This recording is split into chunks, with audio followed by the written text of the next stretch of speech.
Okay, I guess this go around the Great Pumpkin Project. I believe we just got hosed.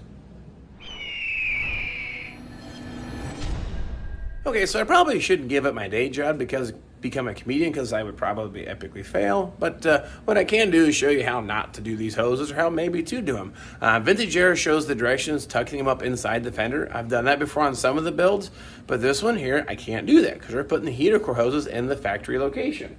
I'm also trying to go for the super clean look, the least amount of clutter, plumbing, whatever you want to call it, underneath here, going all over the place, the better. I think it's just less distraction, looks simpler. This is kind of my style, and I'm going to try to stick to that theme. But we got to get the compressor hoses to the condenser here in the front, and then route it back inside to the evaporator box inside the car. Like I said, the directions are beautiful for Vintage Air, but you got to daggum near take the fender off the car to do that. So if you don't want to, I think I've got a way to devise mine to put them in here without taking the fender off. I've even installed the inner fender here for mock-up purpose to ensure fitment and make sure it's going to work. Now, of course, I've done a little bit of homework behind the scenes because, again, this is the first time I've tried to mock up a fake or faux heater co. Stop. But I want to get the AC lines inside, know it's going to fit everything. So I went ahead and started running the one from the evaporator box to the compressor because it's a number 10 hose. It's the big hose. You got small, medium, and large. There's 3 different size hoses. And I was a little concerned about the routing to get it through the firewall like I wanted it to. But it is going to work. I have no intention of pulling it back out until I get my measurements and cut and crimped because it was a pain to get in there. But I'll show you what I've done so far in case you want to try to do this technique on your build. All right, let's get started. On the previous videos, you saw how we actually modified, look, it has the factory heater box on the firewall. I went ahead and just kind of put the hoses on for mock-up purposes. They fit really great. They clear the heater box and everything. So like I said, that's the previous video if you want to try that mod. So if you don't, hey, no worries. Follow Vintage Air's instructions. Come out of the water pump housing, intake, loop your plumbing all through here, shoot it through the fender underneath this, in through the firewall, inside the passenger compartment. That'll work just fine. Now, but obviously, we're not going to do that here. What I have mocked up here is I went ahead and put the inner fender well in, a little tape on the edges to keep from scratching up the paint. That's what that there is for. And this is the hose I was talking about. I've already routed. They call this a number 10 hose. But basically, you've got 3 different sizes, a small, medium, and large. Well, this will be the large hose. Now, this is going to come from the evaporator box, going to go into the suction side of the actual compressor. And then, that's the one hose. The other hose, number 2, let's show on the back here. Suction for S, and D is for discharge. You see that right there.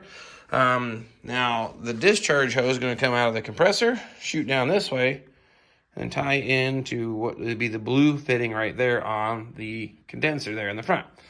That's number 2 hose. That's going to be like the medium-sized hose. Now, the smallest hose, red cap, that's out of the condenser. That's going to shoot all the way through here into the firewall inside the passenger compartment. We've already kind of talked about that. That's going to tie into the evaporator box. So those are your 3 hoses. That's the routing. But I'm pretty sure I'm going to be able to route all of my hoses through this opening here.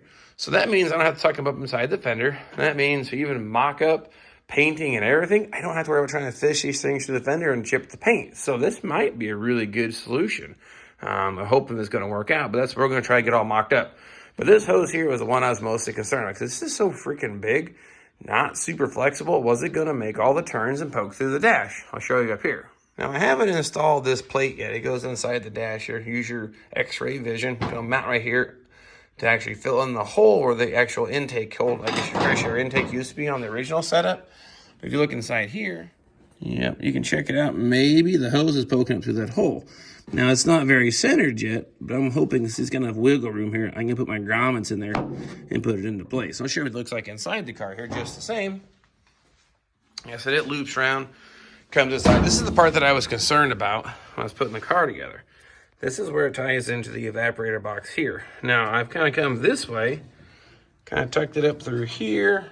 It's got a little bit of a kink, so I'll pull that out, but you can see how it's going to go out the top of the car here that way. That's my hopes. So that plate's going to go in here. I'll put my grommets in there, and that should seal it up. Now, I've got it tucked up here real close to the side because the vent system, when you put all the ductwork in, shoots here, comes down, comes into the vent. So I should have all kinds of room just to hook up my vent and have clearance for the plumbing. So this is the reason I wanted to head and route that and make sure this is going to work. So that way I wasn't a liar and everything's going to go hopefully as planned. So from this point forward, this one's routed. I'll go ahead and get it hooked up to the compressor so I can get it trimmed and cut. Okay, when it comes to cutting hoses, now this stuff obviously doesn't twist very good. So I don't know what I mean by that. You can't do this with it. And it has a way it kind of wants to naturally go on there. So let's just use your imagination. This crimp goes on here like this hose. We're going to run it about like this. But if I were to crimp it on like this and try to turn this hose into place, they just don't flex very good. So the idea behind that is get it clocked right to begin with. So when you crimp it, it's very relaxed and doesn't fight you. And it's going to reduce the chance of the hose kinking also. So with that being said, now trying to leave these caps on as long as possible because moisture is your biggest enemy when it comes to air conditioning. Freezing up and corrosion from the inside is not good. What we're going to do though, well, get that run down. I'm going to get this thing mocked up. So it's going to sit about like so. I can cut it. And I know that's going to reach. And I want just a little bit of slack. So I'm not laying on the fender, so I'm going to cut it here. These are almost a must when doing hoses and AC lines and everything. Let's check this out. Done. Clean. Finished. Now, I want this hose to sit on about like so. Now, there's something else to keep in mind. The hose, when it's pushed all the way in, is about that far in. So if you don't know how far you've gone, you may need to push a little bit further. So I always kind of like to take and, I guess, the eyeball or mark it. So I know when I pushed in that fitting, that line should be covered up with the hose we pushed in far enough. That line will be just inside that fitting if I'm full depth. We'll get you in here a little closer, show you what I've got going on. Now, if you can look at the fitting here, a little black permanent marker mark, that's for timing, or I guess the clocking of the hose. So I know when I take this thing off and go to crimp it, I've got that thing positioned or clocked properly, so it's going to work for our setup.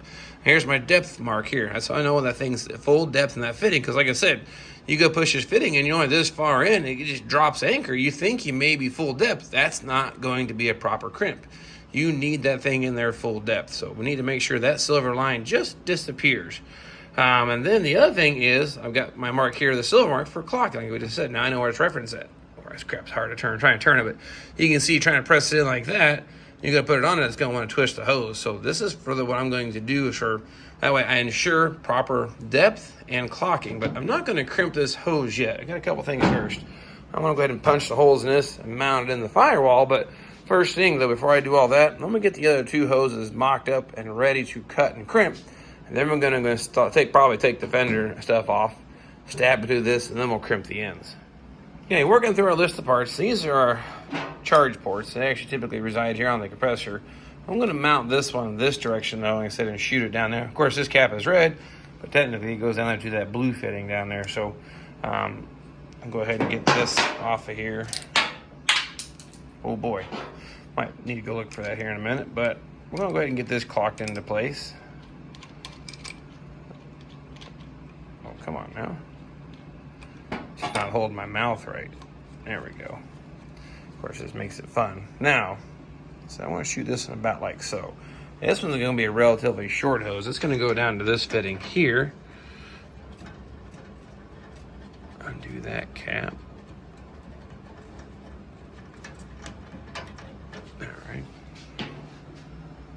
Now we were comparing the sizes. This is the medium hose. I already took care of the large hose. This is the medium hose.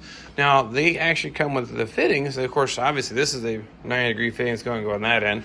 This end's about 45 or so. The 45 obviously goes down there on the bottom. And it's going to shoot up here to the compressor. So this hose, like I said, it's plenty in length. But I'm going to get this started down there on the condenser. I got to start down there at the bottom.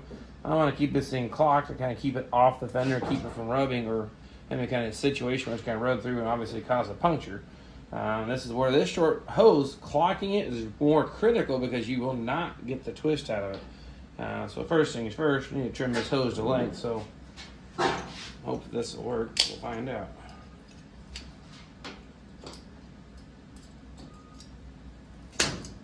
Okay. Of course, I can't do retakes if I hack this hose up and get it wrong. We'll get the idea here, so we'll go our depth about like so. So I know I should really come really close to hitting that silver mark. Wow, it slides right into place. Sometimes they're a little more snug. Okay, but now we get the same idea. We're going to clock that thing my mark. Now, of course, we can clean that off when we're all done later. Do this.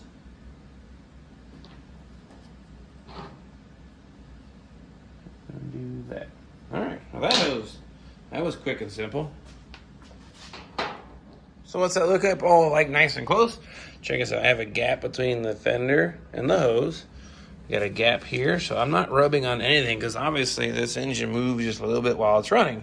You don't want to have that rubbing through while during operation. So clocking is critical. Got everything all marked, ready to go. So hose number 2 is good. I don't foresee that being a problem. Great clearances. So let's go ahead and get hose number 3 going. Last but not least, the small hose. It already comes pre-crimped with a straight fitting on the end and a very pretty crimp, but that should work. This one's going to go inside the passenger compartment. It's going to attach to the actual evaporator core. This has a 45-degree bend, so I want to use the 45 at this end of it. That way, when I get all routed, they'll run parallel to each other. I'm hoping to kind of run that thing parallel, sneak under here, stab it through the heater core hose clamp, and then shoot it into the fender. That's my hopes. Now we're going to press my luck to see if we can fish this thing through here. Stab it through the inside of the car. Maybe we can count how many 4-letter words I use.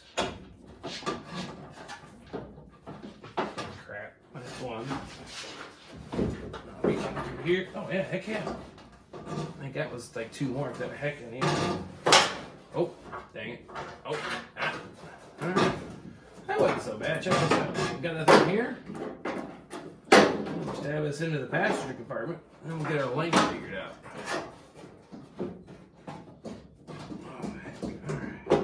Now, of course, this is only possible. Hood is off, cowling is out of the way, windshield's out of it. So mock-up and pre-test fitting is very vital and important. So we'll get the inside of the car here and get that thing hooked up. All right, got it all routed into place, tucked through a hole here in the firewall. I know this looks like rust, but it's actually just, as you can see, overspray from when I did the autumn bronze paint here on the dash. The hose does loop through here, tucks up parallel kind of to this hose here once it's all said and done. It is hanging low right now, but I left myself a little slack because once everything's all done, I'm going to wire tie some of this stuff up and tidy it up. But it is all tied into that fitting back here behind the dash, shooting straight up. It is clocked and secure. So with that being said, underneath the dash is done, so now I'll go up there and cut my length. Okay, now like I said, I was hoping easy. Tuck that thing through the heater hose clamp. Like that. All right, cool. That'll hold that nice and tidy and keep it looking clean. I hope. Probably could just undone the clamp, but you get the idea. So now these hoses will come out of the fender together. Same thing, you probably wire tie them together just a little bit. And this one here. Oh, heck yeah. All right, now we'll go down towards where it needs to go. We can bring that parallel to this one. Cut it to length. Yeah, I went ahead and cut that to length. That's kind of self-explanatory. Same thing. I got my clocking marks all set up there on the fitting. That way you can see that. Oh, when I get this thing out of the car, I can crimp it. But again, I'm not going to crimp the end on yet because I want to stab it through this plate. But now I can see everything. You can visualize what this is going to look like when it's all said and done. And of course, the compressor is not factory. Nothing we can do about that. But I think it's a pretty simple and clean setup. We're going to use that factory clamp. I can zip tie these together, route them all nice. Heater core hoses look great. Pretty simple. I think it's okay. I have plenty of clearance here. Same thing. Once all said and done, I can tie these hoses parallel to each other. Should look really nice and should be stationary. And I don't see any areas that I'm going to have any kind of problem where it's going to rub through or damage the hoses during operation. So, with that being said, I've got everything clocked, indexed. I know it's going to work. I don't have any hoses tucked up to the fender. I don't need the fender on the car anymore for mock-up purposes. So I think what we're going to do here, pop this fender off, get that mod done, crimp the hoses on. I only have a few bolts, just hand tight to this thing. So,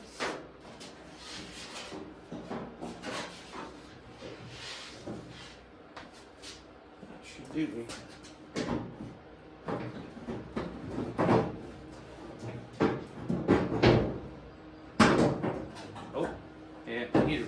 clamp. Hey.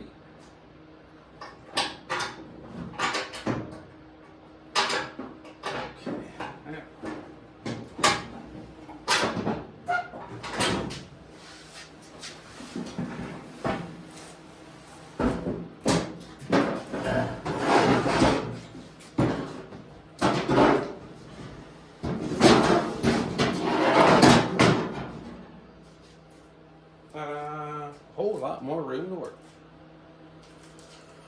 There you go. Bird is sort of kind of naked. Able to get the fender off without taking any of the hoses loose. So that tells me, for mock-up purposes, I can go ahead and install all the plumbing and not have to worry about timing of the fender, end of fender, paint job, or anything. Meaning I can go ahead and finish the installation of the heater box and the lines on this install because I'm not running them between the inner fender well and the fender. So big bonus. I typically like to hide them up inside the fender, but this looks really clean and is going to simplify the assembly process. So with that being said, we'll go ahead and get the block off plate drilled, get my grommets put into place, get these hoses crimped, oil all the fittings up, and go ahead and install the heater box and the lines for the last time. Well, let's get started. This is the block-off plate for the passenger side. I guess 712 is the last three of the part number. There are different between driver's side and passenger side. And I made it almost idiot-proof, but passenger side. Now, this is the factory, I guess I say factory, dadgummit, the vintage air plate that goes on here on the firewall. I have no intention on using it, except for as a template. Now, I measured this hole. It's just slightly over 1.25 inches. Well, the biggest hole saw I've got, or step bit I have, is 1.1 inch. So we're going to go ahead and plot out where we're going to put the holes. This is a traced mark of the hole. I put this panel up on the inside and I traced it. So I know my holes need to be somewhere centered in this whole mess here. So I'm going to trace 2 holes and punch those out. Now, as you can see what I've done here, then by the time I punch the holes, hose, this will bolt up to the flange just fine. Put my rubber grommets that came with the vintage air kit in these spots here. Then I can put the hose through. That should be a good way to get the hoses inside the passenger compartment. Just like that. Ta-da! Punch the holes through. Now I had an 1.1 inch step bit, and I went ahead and burred these out to a little bit larger. But come to find out, 1.1 inch would have worked just fine. So save you some time. 1.1 inch burr bit, punch through this. These grommets actually fit pretty tight. So I'll go ahead and stab these in here and I'll show you what I mean. Now I got the grommets installed. You can see you can wiggle these things around in there. So that gives you a little more play. So 1.1 inch would have probably done it. It's not going to hurt anything with a little bit larger hole, but could have saved me some time. So I'm going to share that with you for just the same purpose. Save you a little time. Now I'm going to mount this up inside here, up on the cowling, so I can get the hoses fixed through it, and then heck, get the hoses crimped. Okay, got a little bead of silicone around the whole thing, hoping to get that thing to seal up there to the cowling. So I guess I'll see if I can't wrestle this thing in here and get the 3 bolts in it. And you can get some hoses fished through, and then we'll be moving right along here. All right, it looks like the right spot. I'll get the bolts in it and snug that thing up. Okay, got it all bolted in. Used some of my self-tappers that I absolutely love. Pulled down, the stuff kind of squeezed out. So I think we're good and sealed now to the cowling, so I'm not worried about that. So the next thing here, we'll go ahead and kind of push these hoses through that. That was the whole point. And get them fed back up where they belong. With the end cut off, that gets a whole lot easier to get this through the grommet. So I think we'll put the smaller hose in the bottom here. Feed that through. And then we'll put the larger hose here through this one, hopefully. And there it goes. All right, cool. Now we'll go to the other side and pull them through. There we go. Got them pulled through here for the blower motor opening. Kind of reached up inside the cowling, pulled them through. Let's see if I can get you in here so you can see what that looks like on the inside.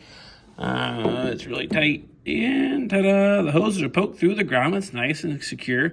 There's our RTV or our silicone all sitting up there and starting to dry. So that's definitely sealed to the cowling. So this is how we're going to get the AC lines inside the passenger compartment. No more need to cut up the kick panel. I know I've said that about 100 times, but I'm just trying to hit that home. The reason why we're going through all this trouble.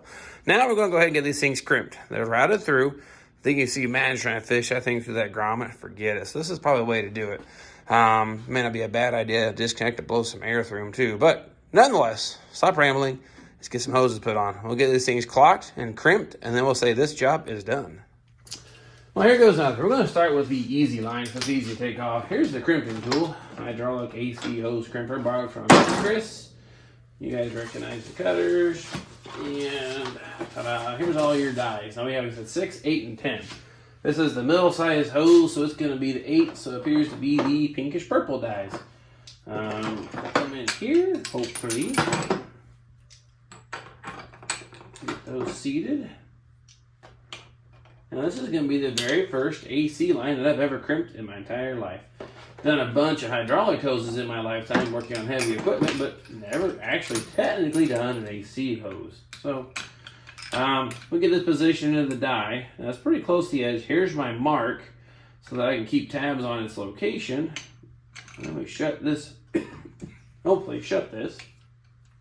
Not quite where the hole will line up, but we back this handle off a little bit there. And you drop your pin in. Now we're secure. Let me just kind of snug this up. Now we'll see if I can see my line. Yeah, line is visible. I'm going to turn this where I got it. I can't see my little mark now. Where'd I put? Okay, right there. There's my mark. I want to make sure that's clocked right because we've already discussed what happens when you don't have that clocked right. And we'll kind of just snug that up and then we'll drop my hose in. Hopefully get it clocked the right way. Okay, there we go. Now my hose is clocked in full depth. Snug the handle up. Shut the valve. And then I guess just pump away here.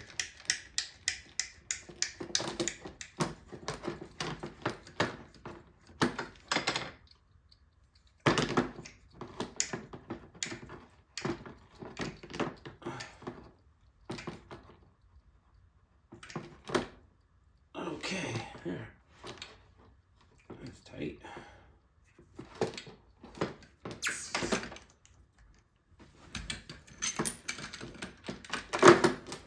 There you go, crimp.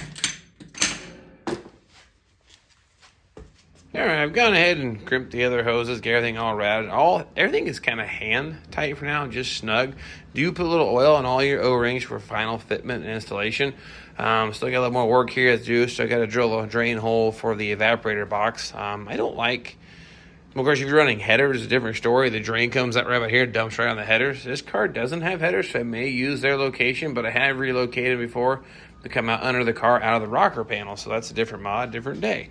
But nonetheless, have we been hosed or not? I don't know. Hoses are all in, looking pretty good. Yeah, there you have it. All done. The hose job has been unhosed, I guess you could say. And all that to save this. You know, seems like a lot of work in a sense, possibly, but the idea of cutting this up just doesn't excite me. I like the functionality of it and the look of it. And I think it's a cleaner install if you can do it this way. It just makes the interior, keeps the integrity of it. And I guess it just looks a little better to me. It's just personal preference. Now, it's a lot of modifications. The other thing I've done in the past, if you don't do the heater core update, you can shove all 4 hoses through that same spot there in the cowling. Now, it does get a little tight. You can't really put the grommets in it. You got to get creative with some of that foil duct tape stuff. And I mean, you can't see it, but I didn't love it. So this, like I said, this go around, the little rubber bushings in there, the grommets, absolutely think this is a fantastic way to do it. I really like it. And I hope you guys found this tip helpful, useful, or maybe how not to do it nonetheless. So, okay, so we got to get putting the drain into the firewall, a couple other small ends I might do behind the scenes, get that firewall all glued up and sealed up, get the box installed. And then the actual next video I think I'm actually going to put together is actually updating the heater controls to work with the Vintage Air system. One of the beautiful things about their setup is it retains the factory control panel. So first glance inside the car, again, still looks very original, but highly modified. That's my style, and I think it's just fantastic. So I guess we'll grab the camera then. Of course, anything else you guys would like to see, or gals, let's be fair. Some of you gals are building pretty cool cars out there, and I've seen a few of them. So anyway, done enough of this. We'll get the camera back out next time. Hope you guys catch you back, and we'll see you then.